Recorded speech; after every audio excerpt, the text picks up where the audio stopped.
Good evening, everybody. Welcome to your Rangers Review Transfer Show, the first of the week, as we round up what is going on at Ibrox right now when it comes to incomings and outgoings. And there's no one better to give us an update than the man sat beside me digitally. It's Chris Jack. How goes it, Chris? Not sitting beside you in person, unfortunately. You've not come up the road and I've not travelled down, so we'll save that. We'll save that. We'll save that pleasure for another day. When we do, maybe we'll have a beer as well. I think I'll probably do it. No, apart from that, all good. How's things your end? Yeah, all good. I'm just trying to think. Last time we were sort of side by side on a show. We've done one in Seville, if I'm not mistaken, just before the Betis game. I think we were on a rooftop with the. Am I right in thinking that was the game we did in the sunshine, the glorious Spanish sunshine, a couple of seasons ago? That was the one where we got the apartment and there was no access to the pool because it was December time and it was winter time, and you're very disappointed that we couldn't broadcast live from the rooftop pool. Yeah, I was absolutely gutted at that. So yeah, hey ho. But anyway, we do digress. Right, folks are tuning in because they want to find out what's going on. Rangers were very active last week. 3 additions. We've already seen Tochi Chukwueze make his debut in that 5-0 win over Annan. We've had Andreas Skov-Olsen and Tor Romans waving to the crowds, and we're very excited about seeing the pair of them. Of course, Tor Romans still recovering from a little niggle. I won't be seeing him for probably a week or so, I would imagine. But Andreas Skov-Olsen maybe looking at the game at the weekend when the Rangers are back in league action, perhaps. But what can you tell us, Chris? You've got a piece on the website.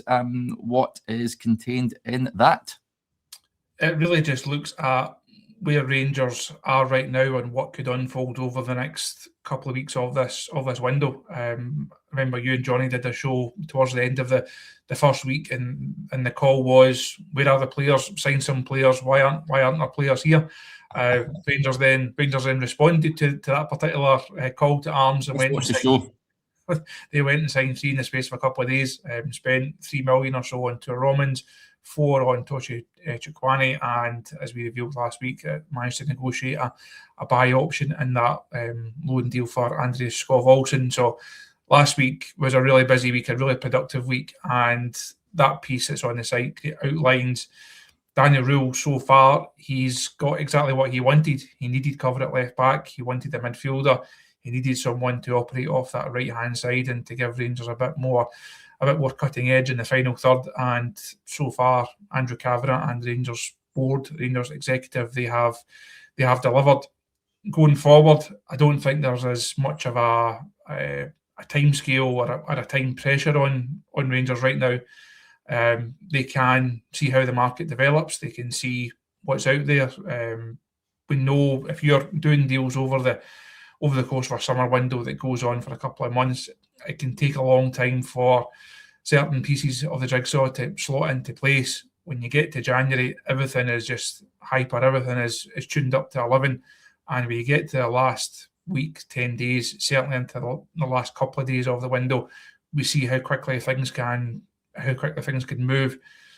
The position that Rangers have got themselves in now is that they can be reactive to that rather than being proactive, because they've been proactive already. They've gone and they've got the deals done. They've got the players in that they wanted to get in, and they can now just see what's out there. So that's really where they are. I think they will add again, but there is no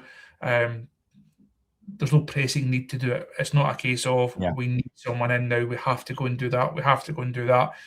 You find yourself in that situation, you end up spending money that you don't really want to be spending. You end up signing players that perhaps you don't really want to be signing. So I think they can be pleased with how the first phase of this window has gone. And it's now just really interesting and quite exciting, I think, for the fans to see what else can Rangers do. We know that they're willing to be active. We know that there is going to be financial backing there for the manager if he chooses to use it. So let's just see how this next phase of the window unfolds and see what Rangers are willing or able to go and do now. Yep. You can't stockpile players, of course, as much as it's great having the three boys coming into the club. Rangers need to offload. We've seen Lyle Cameron go out the door, much to the delight of the Aberdeen supporters. Aberdeen on loan, man of the match performance at the weekend. So there you go. I'm sure he's going to smash it up there. Are we expecting any potential outs this week, Chris? There's a few players in that team, albeit I was surprised to see Joe Rothwell with assisting Kieran Dill with a goal on Friday night. Who would have had that on their coupon? But those two players are players that I think their days at Ibrox are numbered, and the club need to look for new clubs for them as well as others. I'm thinking the likes of Danilo, Rabbi Matondo, the future of Clinton Enciala is up in the air, ditto Nadim Bayrami.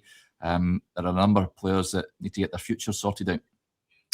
Rothwell and Dill combining in the final third. It was all very Russell Martin, wasn't it? It was giving people flashbacks to a poor start to the season on Friday. I wrote in my analysis piece on Friday night that it felt like a kind of farewell tour for a number of these players, and some of the ones that you've rhymed off there.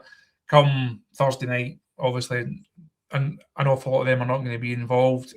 Come next weekend, they are not going to be anywhere near the strongest lineup that Daniel Rule is able to field. So that's probably the priority now for Rangers, not from a financial sense. It's not as if there's a case of we have to get these guys out to balance the books.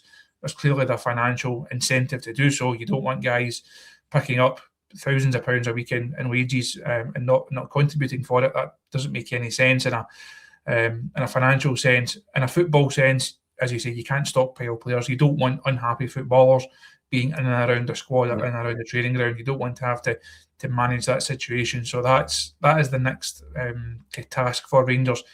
Can you go and find a buyer for Dowell, for Rodwell? Can you find someone that's going to pick up a Rabbi Matondo? Can you make a decision on Enciala? Is that going to be a permanent departure? Is that going to be a loan? Last week, I don't think that decision had been made yet.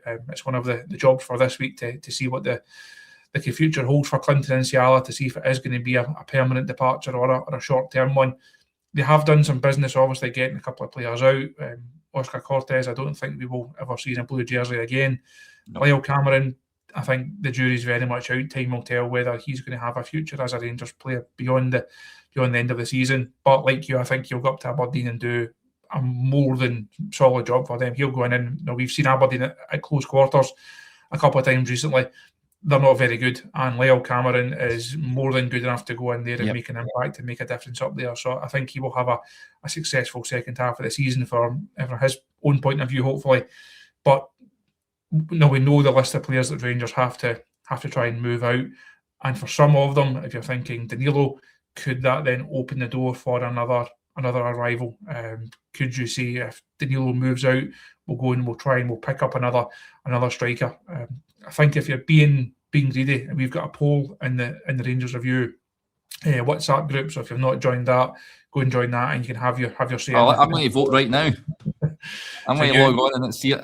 Your choices are another body at the back. You can have addressing the number 6 position, or you can have someone that's going to add that bit of star quality in the final third.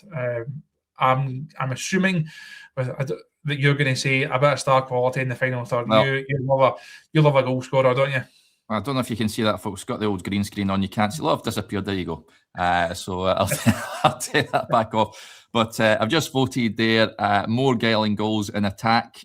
This is at the current state of play. Another option at centre back. There's been 26 votes for that. Strengthening the number 6 position. 15 votes.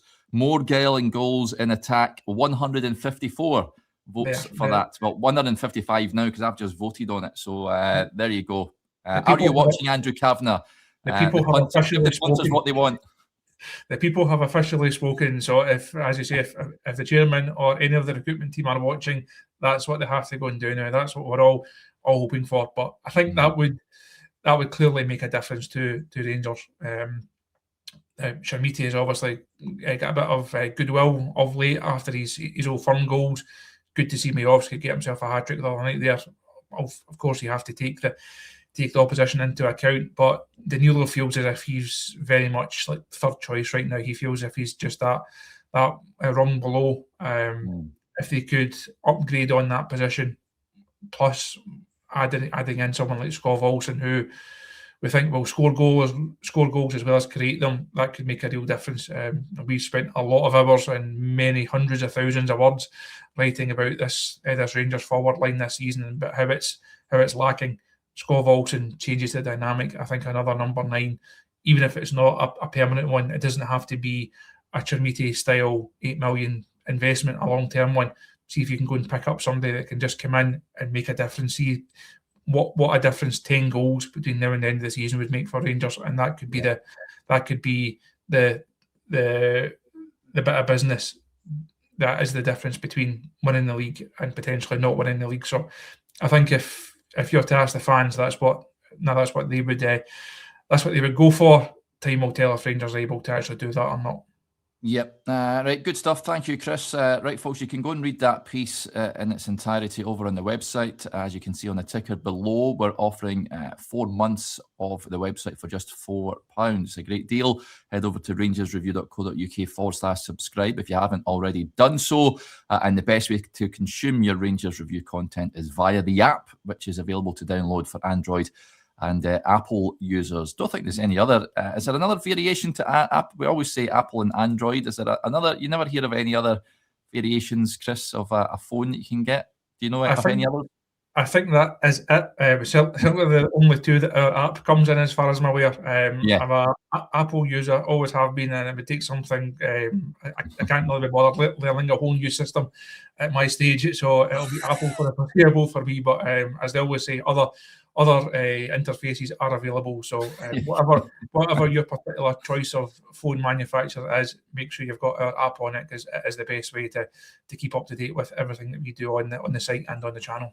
It sure is. Right, folks, a heads up. I'll be back, of course, tomorrow at 9:30. For those of you that are Rangers Review Extra members, I spoke to Bulgarian football journalist Kai Iliev. You may remember we had him on a couple of seasons ago when Rangers were about to sign Jose Cordoba, which fell through in the end. He gave us some insight into him, but he gave us some insight into Ludo Goretz and what we can expect on Thursday evening. We've also got loads of shows coming your way during the course of the week and the weekend, so plenty to look forward to. Big thank you to Chris as ever. Thank you to you all for tuning in to the show, and we'll speak to you soon. Bye for now.